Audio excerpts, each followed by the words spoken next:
that was heartbreaking. I know. I'm gutted, I really am. Don't tell me, I know, I couldn't believe it. He was clean through, right? And I'm going, Tommy, Mooney, shoot, please, please. He hadn't done a thing right all game. He looks up, pop, whacks it right in the top right-hand corner, and we're there. 1-0 up. No, we flipping words. How could the ref disallow that, man? He was never offside in a million years. The ref was bent, I'm telling you. We were robbed, Tone, robbed. Oh, do you want a tea? Yeah, that'd be nice. Give us some money, then. There you go. Can I get some munchies? Oh, come on. No, I'll pay you back. Blakey, you say that every time, and you've never stop once moaning ever... and do the intro. Hello, I'm Tony Robinson. Welcome to Wrestling with the Big One. He's probably got about a fiver in change in his pocket. It's ridiculous. Anyway, for the last few weeks, we've been looking at some of the parables of Jesus and at some of the big issues that he was wrestling with.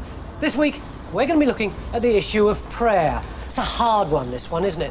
What is praying, and is there any point in doing it? Jesus was looking at prayer in the parable of the unjust judge. But what about the parable of the unjust ref? Just go and get the teas. In Jesus' time, a judge wasn't just what he's supposed to be nowadays, this totally unbiased bloke weighing up two sets of evidence. He was also supposed to champion the rights of the poor and the helpless. If they couldn't get any justice, then he was the bloke that they went to. So, if a judge was corrupt, then it was very serious news, particularly if you couldn't afford to bribe him. There you go. Well, we're just about to do the parable. Take it, then. I can't do a parable with two T's in my hand, can I? Right. No, hang on, you got me confused. That's yours. Right, well, this is Luke chapter 18, and you're the judge. Don't want to be the judge. Stop moaning, I bought you a tea. That's blackmail, you know. Hang on to that. What's that? Judge's wig, isn't it? Great, it's really convincing. Thank you. In this certain town, there was a bent judge who didn't believe in God and didn't give a toss about his fellow men. Very elegantly put. Hang on, this bloke wants to get through. Afternoon.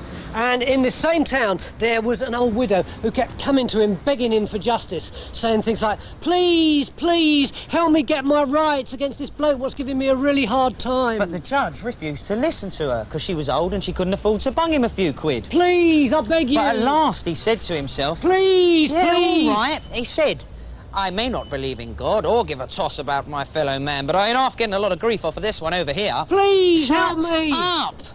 So he said, I better make sure she gets what she's asking for, because if I don't, she'll keep hassling me till I go stark staring bonkers. And then Jesus went on to He's say... coming out. It's all right, mate. We're just talking to them about Jesus. They always look at you like you're mad when you say that, don't they? Yeah, it's funny, that. Yeah. So, Jesus says... Oh, yeah. So Jesus went on to say, look, if a corrupt judge is always going to listen to the cries of the poor and the helpless when they go on and on at him, won't God do the same thing?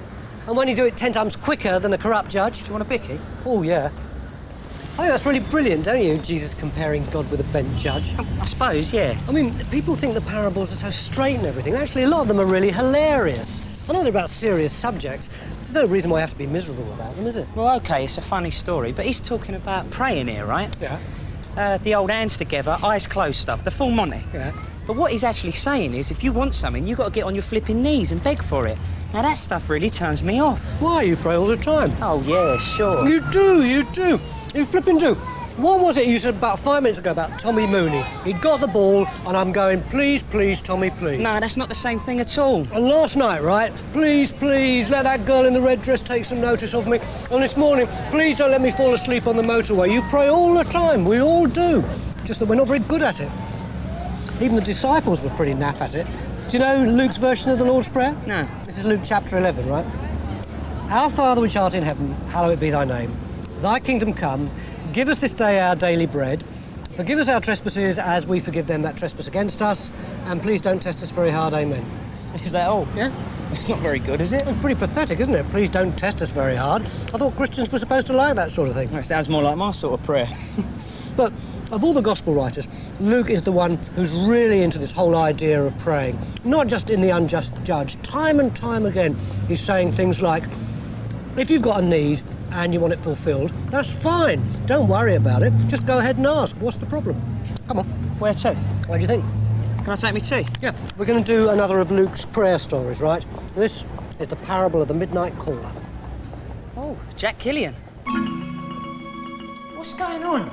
We don't have streets like this in Watford. It's not Kilburn, is it? I mean, daft, it's Jewish, isn't it?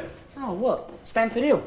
It's Israel, and you're supposed to be up there, fast asleep in bed. Go on. Well, how do I get up there? How do you think? Go through the door and up the stairs. Go on. All right, all right.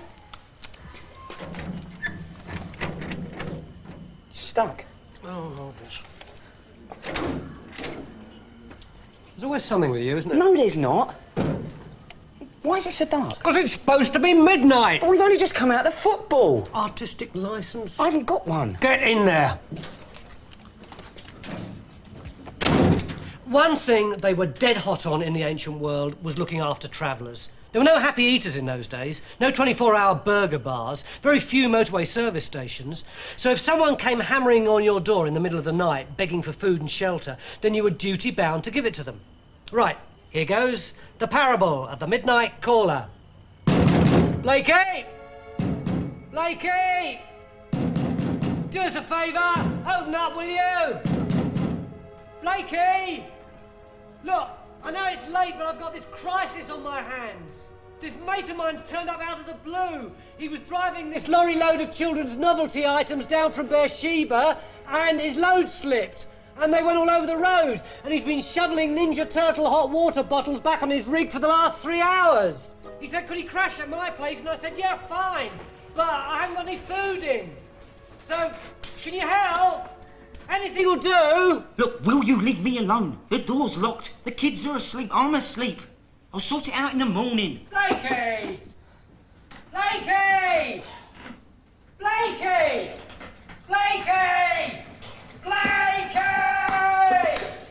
Look, my mother's been staying. She's cleaned us out. You know what she's like? She even ate last week's fish balls. What about that nosh I bought you in Watford Market? What about my tea? Where's my flipping tea? He could have that, couldn't he? Scrounger. So, that's the end of the story. And when it was over, Jesus turned to all the people who were listening to him and said, look, even though he won't give you what you want because you're his mate, he'll give you everything you need because you've got the nerve to keep on asking. There you go. Now let me get some tip, will ya? Mate, sir. Oh. Ask, says Luke, and you'll receive. Seek, and you'll find. Knock, and the door will be opened. That's all Luke reckoned praying is. Of course, you might not always get what you want, but he reckoned you'd get what you need. I wouldn't mind praying for a decent ref next Saturday, actually, and a couple of new forwards. Maybe a couple of good centre-backs and a new goalie, a couple more midfielders. Decent cup of tea wouldn't go amiss. Oh, look, one of my prayers has been answered already. Blakey! It's cold! I'm not surprised. You've been rabbiting non-stop for 10 minutes. Ninja Turtle hot water bottles, you prat. Do they sell teas up there? How do I know? This is Israel, not Watford. Come on. No, I don't need to go. I've had mine. The walk will do you good. No, it won't. Anyway, it's your shout. I'm skint, you know that. Then what's that rattling in your pockets? No pockets on this. Look, if I had it, you could have it. What's yours is mine, what's mine is yours, Tone. Yeah, what's mine is yours and what's yours is yours, more like. The same thing, isn't it? No, it's funny you should think that, isn't it?